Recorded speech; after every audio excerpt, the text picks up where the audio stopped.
오늘 말씀은 사도행전 2장 22절로부터 36절까지 말씀입니다. 우리 함께 읽겠습니다.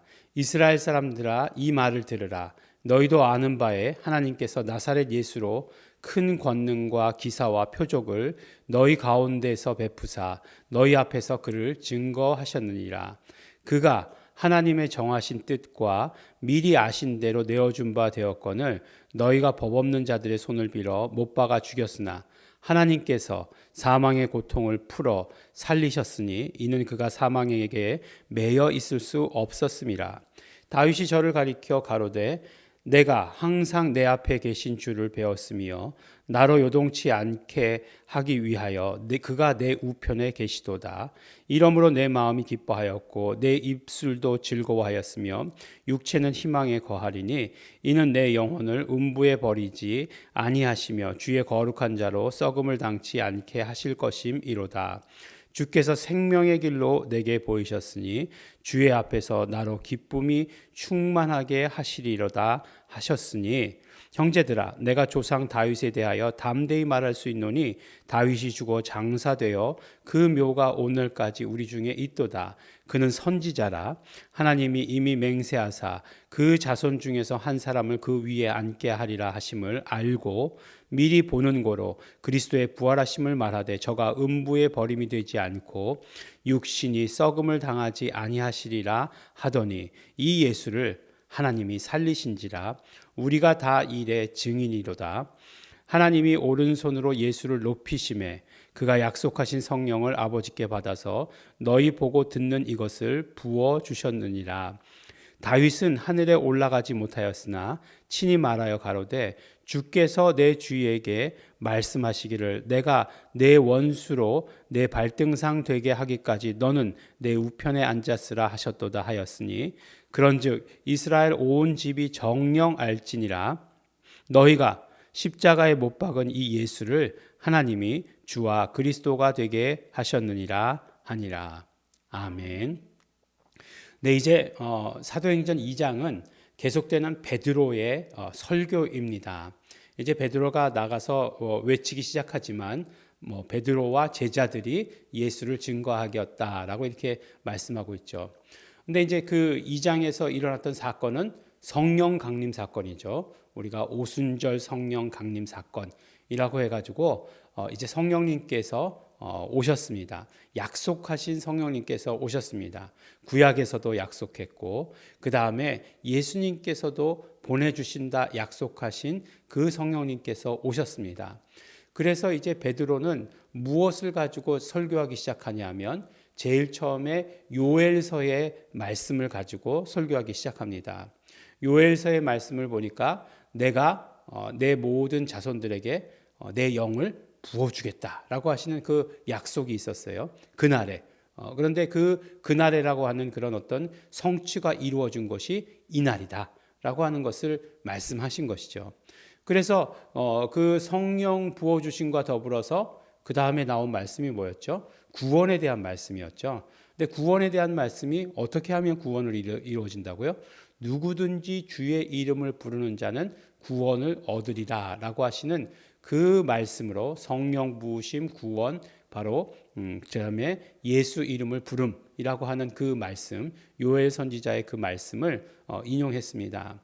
그 누구든지 주의 이름을 부르는 자는 구원을 얻으리라는 또 사도 바울도 인용했죠. 로마서 10장 13절의 말씀에 누구든지 주의 이름을 부르는 자는 구원을 얻으리라. 마음으로 믿어 의에 이르고 입으로 시인하여 구원에 이르느니라. 10절에 그렇게 말씀하시더니 결론처럼 13절에 사도 바울도 요엘서의 말씀을 인용해서 그렇게 이야기했죠.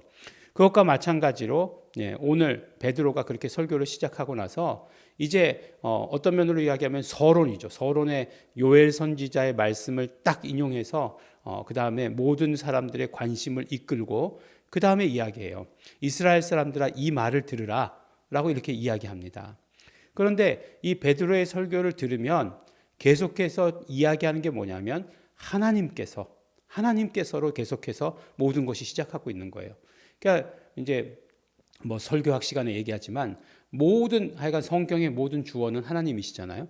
마찬가지로 하나님께서 하셨다라고 하는 것을 증거하는 것이 베드로의 설교예요. 하나님께서 하셨다는 거예요. 하나님께서 나사렛 예수로 큰 권능과 기사와 표적을 너희 가운데 베푸셨다. 그래서 너희 앞에서 누구를? 예수를 증거하셨다. 하나님께서 직접 증거하셨다. 이렇게 얘기하는 거예요. 뭘로다가? 큰 권능과 기사와 표적으로 너희 앞에 증거하셨다. 이렇게 말씀해 주시는 거예요. 그 다음에 뭘 어떻게 하십니까? 그가 하나님의 정하신 뜻과 미리 아신 바대로 내어준 바 되었다. 그런데 하나님께서 그걸 어떻게 하셨어요? 사망의 고통을 풀어 살리셨다라고 이렇게 말씀하시는 것입니다.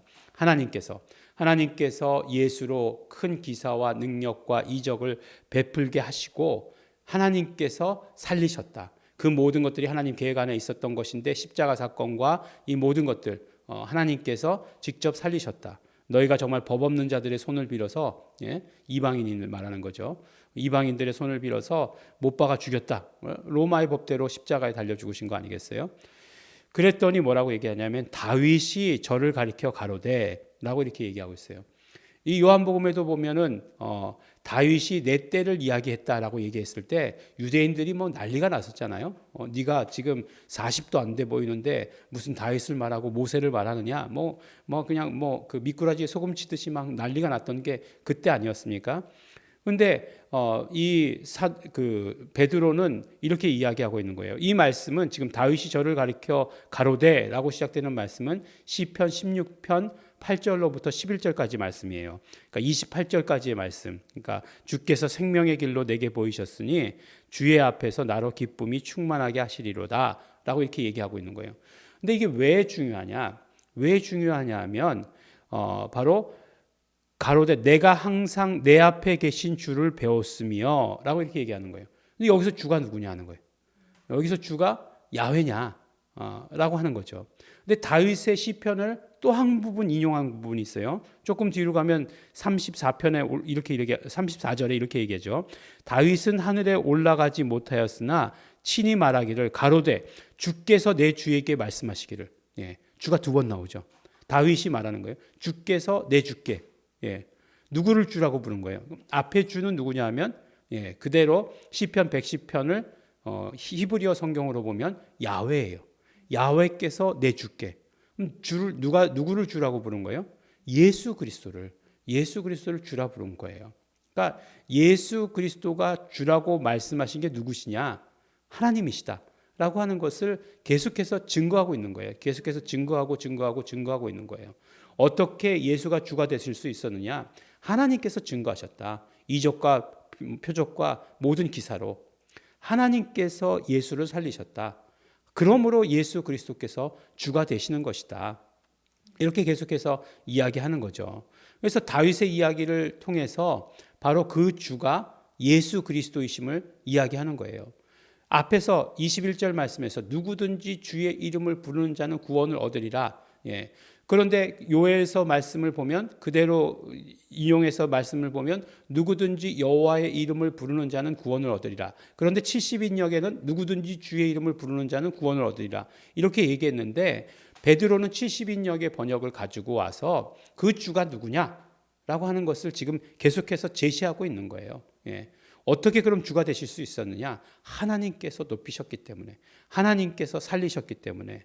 그러니까 정말 그 하나님께서 이제 33절의 말씀에 이렇게 있잖아요. 오른손으로 예수를 높이심에 그가 약속하신 성령을 아버지께 받아서 너희 보고 듣는 이것을 부어주셨느니라. 성령의 부어주심도 그러하다라고 하는 것을 말씀해 주시는 거죠. 그래서 모든 것이 예수가 주되심을 증거하는데 그것이 하나님께서 이루신 일이다. 하나님께서 예수께 주라고 하는 것을 부어주셨다. 주칭호를 주셨다. 이게 뭐예요? 이것은 하나님께서 예수께 이름을 주셨다라고 하는 말과 같은 말이에요. 이름을 주셨다. 그래서 마지막 절에 뭐라고 얘기하죠? 계속해서 주어는 하나님이에요. 하나님이 살리셨다. 하나님이 높이셨다. 계속해서 이렇게 얘기하고 있잖아요. 그리고 나서 마지막에 그런즉 이스라엘 온 집이 정령 알지니 너희가 십자가에 못 박은 이 예수를 그래서 예수를 하나님이 주와 그리스도가 되게 하셨다. 하나님이 예수를 주와 그리스도가 되게 하셨다라고 이렇게 말씀해 주시는 것이에요. 이런 문장을 몇 형식 문장이라고 얘기하죠? 5형식 문장이다라고 이렇게 얘기합니다. 하나님이 주어가 있고 동사, 그 다음에 되게 하셨다, 만드셨다 이렇게 되어 있는 거고, 누구를? 예수를. 뭐가 되게? 주와 그리스도가 되게. 그러면 예수와 주와 그리스도는 동격이 되는 거예요. 같은 의미가 되는 거예요. 목적어와 목적격 보호는 같은 말이에요. 보호라는 게 뭐예요? 저한테 이제 문법을 배우시면 참 잘 배우실 수 있는데, 보호라는 게 컴플리먼트라고 되어 있어요. 그럼 보충한단 말이에요. 그 목적어를 보충해 주는 말이라는 거예요. 근데 목적어가 뭐냐? 예수인데 예수를 보충해 주는 말이 뭐라고요? 주와 그리스도다. 주가 앞에 나와 있어요. 주가 앞에 나와 있습니다. 그래서 이제 우리가 이제 이름 신학에서 주는 이제 호칭이에요. 주 예수 그리스도 할 때 앞에 나오는 주, 그다음에 예수 그리스도가 호칭인데, 이게 이제 그 호칭이 되는 거는 고유 이름이, 호칭 플러스 고유 이름인데, 주도 이제 고유 이름이 될 수 있지 않겠느냐 라는 그런 이야기를 하는 거죠. 왜냐하면 주라고 얘기할 때에 주는 예수를 말하는 것이기 때문에 고유 이름의 범주 가운데 포함시켜야 된다. 적어도 우리 그 기독교에 있어서는 그리스도 그러면 또 그리스도를 누굴 그리스도라고 얘기해요? 예수 그리스도시잖아요. 그리스도만 얘기해도 그것은 예수를 의미하는 건지 우리가 다 잘 알지 않습니까? 그래서 그런 어떤 그 고유 명사화 되어야 된다. 그런 의미에서 이제 예수라고 하는 고유 이름과 이름이라고 하는 것은 어떤 면으로 얘기하면은 보통 명사죠. 근데 예수 이름 이렇게 묶어서 그것도 고유 이름으로 이렇게 쓸 수 있지 않을까라고 하는 거예요. 우리가 이제 얘기할 때 이제 박문수, 박문수 그러면 누구예요? 암행어사죠. 그래서 암행어사니까 항상 얘기할 때 암행어사 박문수 이렇게 얘기하거든요. 박문수만 얘기하지 않거든요. 암행어사 박문수. 그러니까 암행어사라는 거는 암행어사가 박문수만 있었던 것은 아니죠. 일반 명사잖아요. 박문수는 이제 고유 이름이니까 고유 명사죠. 근데 그것을 합쳤을 때에도 암행어사 박문수가 고유 이름이 될 수 있다는 거죠. 그러니까 호칭이라고 하는 것은 고유 명사를 이렇게 아까도 말씀드렸지만 보충해 주는 역할을 하는 거예요. 그래서 우리가 히브리서 말씀 가운데 말씀드렸죠. 예수 그리스도를 얘기할 때 대제사장 예수 그리스도 이렇게 말씀드리지 않았습니까? 그러면 대제사장이라고 하는 것은 호칭이 될 수 있는 거죠. 그래서 예수를 그 이름 개념에서 보충해 주는 거죠. 그런 식으로 이제 이야기할 수 있다라고 하는 것을 말씀드립니다. 그래서 결국은 계속해서 베드로가 설교했던 건 하나님께서 예수를 그렇게 하셨다. 하나님께서 예수를 그렇게 하셨다. 계속 이 패턴이잖아요. 하나님께서 예수를 통해 이적과 표적을 보이셨다. 하나님께서 예수를 죽은 자 가운데 살리셨다. 하나님께서 예수를, 그래서 결론이 뭐예요? 주와 그리스도가 되게 하셨다라고 이렇게 말씀해 주시는 것입니다. 그래서 주님 우리 이제 우리 공동체에서는 약간 주님 하면은 이렇게 그 거부감이 있죠. 주여 삼창. 보면 다른 데 가서 이제 기도원 같은 데 가서 이제 기도할 때 보면 주여 삼창하시고 막 그냥 처음에 주여 하고 기합을 막 넣지 않습니까? 그러니까 기합을 넣는 의미가 아니라 사실은 부르는 거죠. 부르는 거. 불러야 되는 거죠. 이름을 부르는 의미인 거죠. 근데 그 의미를 모르고 그렇게 하는 거에 대해서 거부하는 거죠. 그것 자체를 거부하는 건 아니에요. 큐리에라고 이렇게 하는 것은 누가복음과 사도행전에 있어서 굉장히 중요한 거였어요. 근데 이게 어떤 의미였냐? 이름 부르는 의미였어요. 그렇기 때문에 이 혹격이라고 얘기하잖아요. 혹격이라고 얘기하는 건 뭐예요? 부를 때 쓰는 말이라는 얘기잖아요. 여러분들은 지금 문법을 배우시는 건지 지금 복음을 배우는 건지 모르겠지만 이 문법이 왜 중요하냐면 복음이 글로 써져 있으니까. 그래서 그것을 아는 게 굉장히 중요하죠. 우리가 이렇게 얘기할 때 들었으면 예수님께서 이렇게 하는 것만 다 말로 하면 알아들어요. 근데 이렇게 써져 있는 것을 보면은 우리가 알 수 없다는 거죠. 그렇기 때문에 약간의 해석이 필요하고 도움이 필요한데 여러분들께 그걸 자세하게 말씀을 드리는 것입니다. 하나님께서 예수를 주와 그리스도가 되게 하셨다라고 하시는 이 선언, 이 선언이 굉장히 놀라운 선언입니다. 이건 우리는 그냥 뭐 예수는 주, 예수는 주, 예수는 그리스도, 예수는 그리스도 이렇게 그냥 알고 있는데 이 당시에 만약에 유대인들이 많이 모인 이곳에서 이렇게 선포했다. 하나님이 예수를 주로 만드셨다. 거의 그 다음에 분위기가 어땠을지 모르지만 성령님께서 함께 하셨기 때문에 이런 것들이 역사를 했지, 예수님 그 돌아가시 전 같았으면 같이 죽었을지도 몰라요. 돌 맞았을지도 모른다라고 하는 것입니다. 그런데 하나님께서 예수를 주와 그리스도가 되게 하셨다. 이 놀라운 선포, 이 놀라운 증거, 그것을 사도 베드로는 지금 외치고 있습니다. 그러므로 이렇게 목숨을 걸고 외친 이 선포가, 이 선언이 우리에게 어떻게 해야 되겠습니까? 그대로 믿음이 되어야 하고 우리에게도 그대로 그 고백이 이루어져야 하는 것입니다. 주와 그리스도가 되게 하셨습니다. 예수님 나의 주, 예수님 그리스도. 그래서 주는 그리스도시요 살아계신 하나님 아들이십니다. 예수 나의 주, 예수 내 구주. 이 고백을 언제나 하시는 우리 성도 여러분 되시기를 예수 이름으로 축원합니다. 기도하겠습니다. 하나님 아버지 감사합니다. 하나님께서 예수 그리스도를 죽음에서 살리시고 높이시고 그 이름 주시고 하신 것을 오늘 말씀을 통해서 들었습니다. 예수를 주가 되게 하시고 예수를 그리스도가 되게 하셨사오니 예수에게 이름 주셨사오니 우리는 그 이름을 불러서 하나님께 영광 돌리며 예수 그리스도의 모든 공로를 경험하게 되며 또 예수 그리스도께서 주신 모든 권능을 온전히 소유하고 사용하는 자 될 수 있도록 아버지 축복하여 주시옵소서.